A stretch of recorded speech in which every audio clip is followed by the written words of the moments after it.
This truck is not just carrying wood, it's carrying fragments of memories,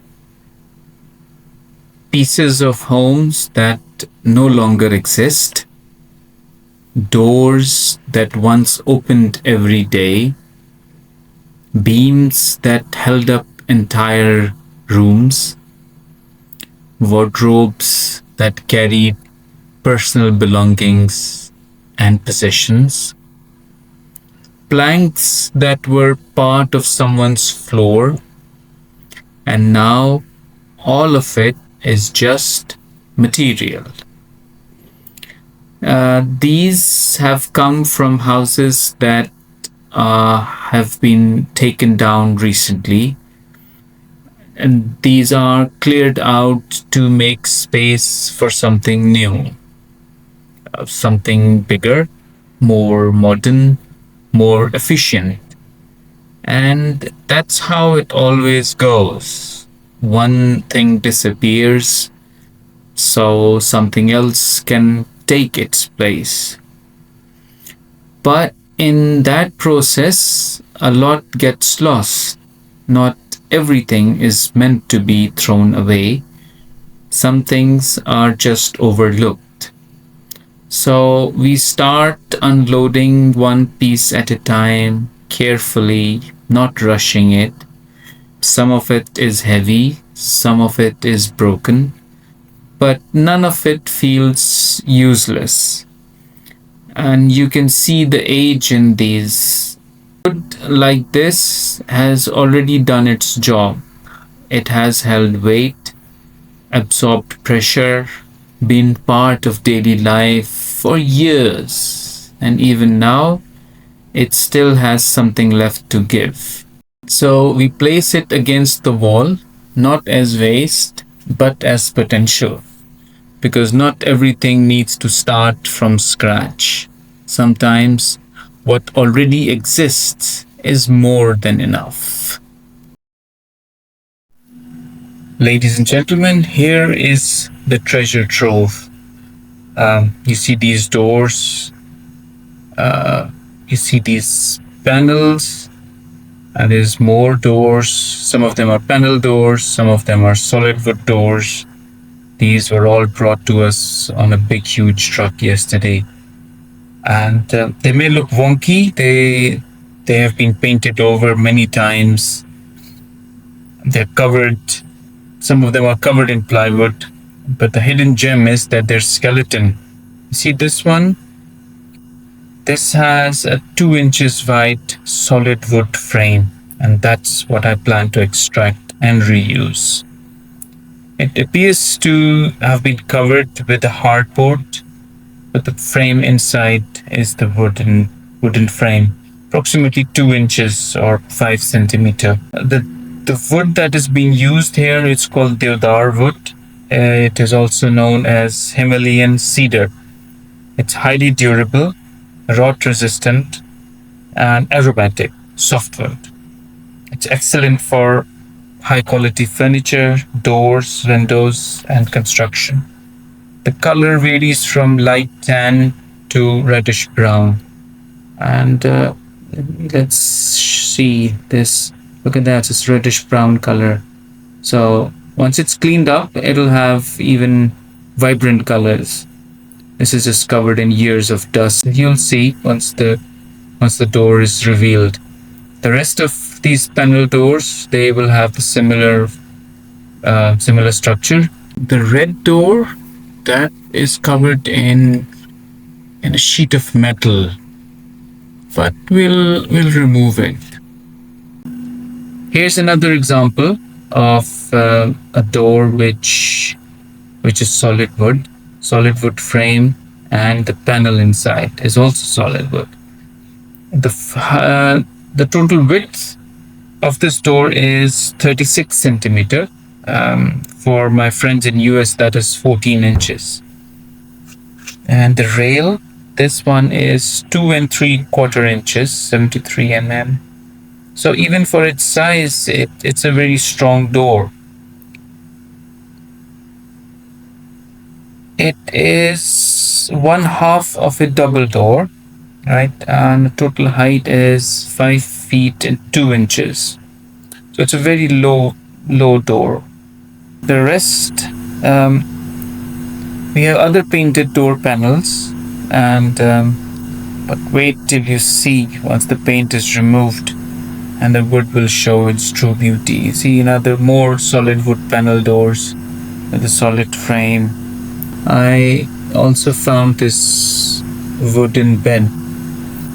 This is made of shisham wood, also known as Indian rosewood. It's a durable, a very high quality hardwood and renowned for furniture due to its rich grain, strength, and termite resistance. You can't see the grain at the moment in here, but once it's cleaned up, so all of these things have a story to tell. And look at the stickers on this main door. This chap is a candidate for a local council. I can't possibly see his name very clearly. Stickers been pasted as a part of a campaign. This sticker, this one, it feels like an old printing. This fella is located in Anarkali Bazaar in Lahore. Anarkali Bazaar is a historic market in Lahore, which is the city where I'm based. This chap is an advocate of High Court,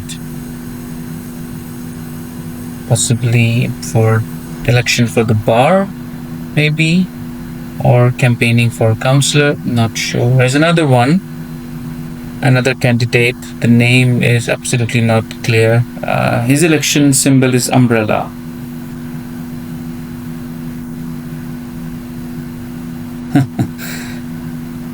Yeah, they all have stories, they all have some characters to themselves, but we have a large cache of some excellent quality woods. They are ready. They're ready to be, brought back into their original self, and we are primed to remove, for example, the plywood of this door. It must have been some kind of a damage put to it. We need to remove the paint and extract these wooden rails to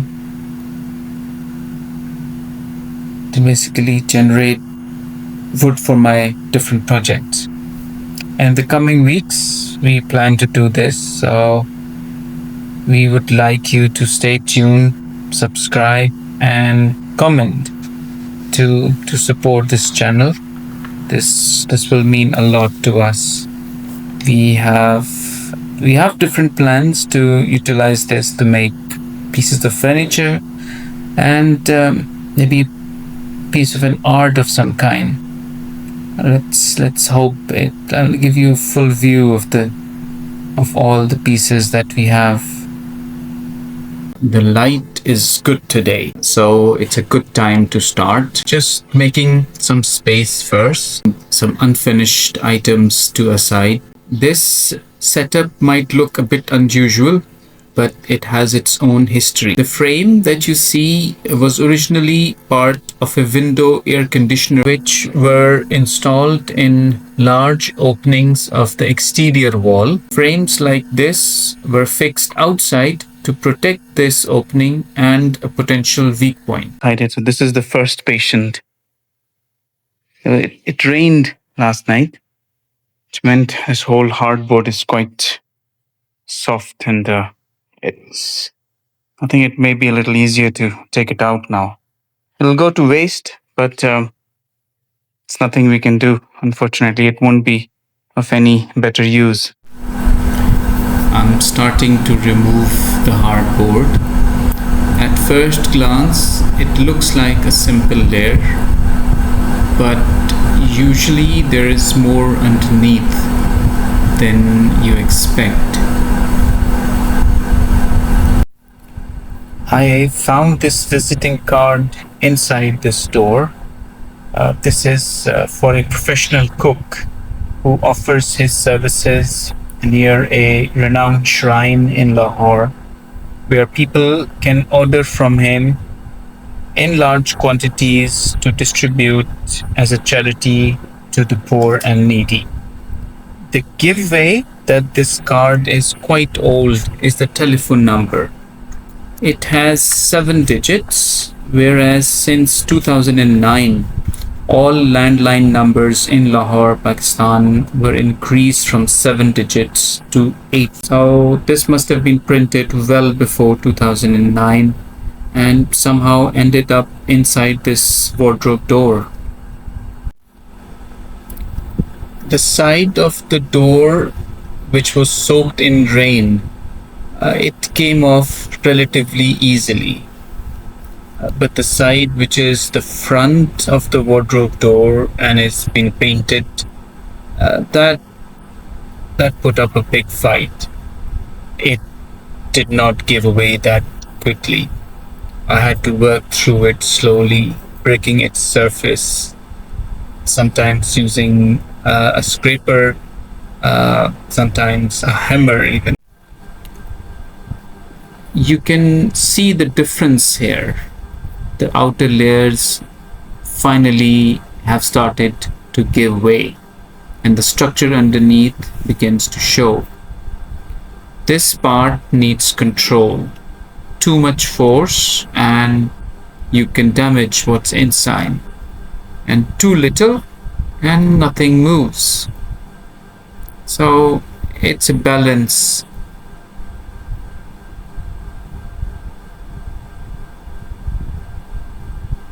Now the frame has started to become visible, and this is where the things get interesting, because what looks like a simple wardrobe door is actually built around something much stronger.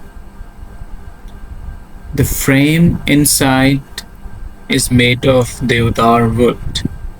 Deodar is the Himalayan cedar, a rot resistant, durable, and very strong softwood.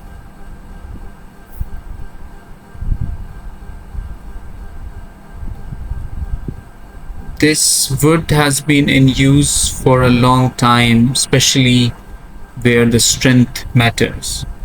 It holds its shape and handles load well. And that's why it's often hidden inside, doing the real work. I learned something very interesting, that the strongest part of the piece is the one you don't see, and it is covered up by something much weaker. The work continues though. The rails are removed one by one, their edges are cleaned up to make sure that we are able to use the frame and the rails of these woods for our future projects. The real construction is solid, simple, and built to last. And this is the final result. It still needs a lot of cleaning. These are you can see the nails, they need to be removed. This was the side rail, if you could remember. This is how the door was actually fixed to this particular thing. So this is the most solid, the best one. The rest of these are smaller pieces. Being a wardrobe, that's probably the reason. They're not exactly very wider pieces, but we can make use of these. And um, you need to be cleaned up, but that's manageable, and that's all in here.